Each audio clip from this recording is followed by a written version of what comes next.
Hi, this is Rosalind from English Experts, and today we're going to discuss the theme of duality in The White Tiger by Aravind Adiga. We've already considered corruption and identity in previous videos, so what is duality and what role does it play in the novel? Duality refers to the idea that something can possess two aspects or sides that, while different, do not necessarily contradict each other. The clearest example of duality can be seen in Balram's depiction of two Indias, the light and the dark. The light side of India refers to the developed, urbanized coast, while the darkness is used to talk about the impoverished rural areas further inland, such as Laxmangarh, Balram's village. The divide is both literal and figurative.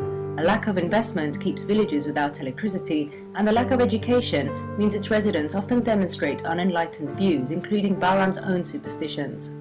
Conversely, the light parts of India benefit from more developed infrastructure that quite literally illuminates them, while its citizens tend to be more open-minded or at the very least more exposed to new ways of thinking. This device allows Adiga to highlight the social inequalities in India as well as present Balram's view of the world around him to us, the readers. Within these two Indias, there are many aspects of life that possess dual aspects. For example, there are exclusive malls for the wealthy and shabby street markets for the poor, expensive prostitutes with real blonde hair versus cheap bottle blondes for the likes of Balram, luxury apartments as opposed to the squalid, cockroach-ridden rooms of servant, and private versus public hospitals. The list goes on.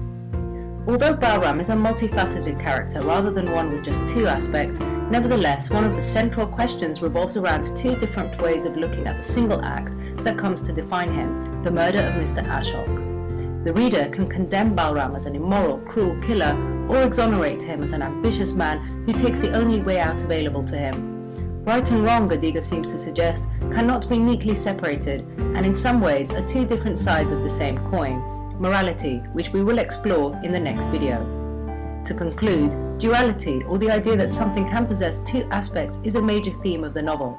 It obliges the reader to reconsider comfortable assumptions about India, morality, and human nature, among others. In addition, it works to highlight the complexity of the changing India depicted in the novel and suggests that, in times of flux, traditional binaries or ways of thinking must be rethought, revised, or discarded altogether. Thank you for watching this video exploring the theme of duality in The White Tiger by Aravind Adiga. If you found it useful, please consider subscribing to English Experts now to be the first to know of new videos and uploads. Remember, next week we'll look at the theme of morality, so I'll say goodbye for now and see you next time. Created using Powtoon.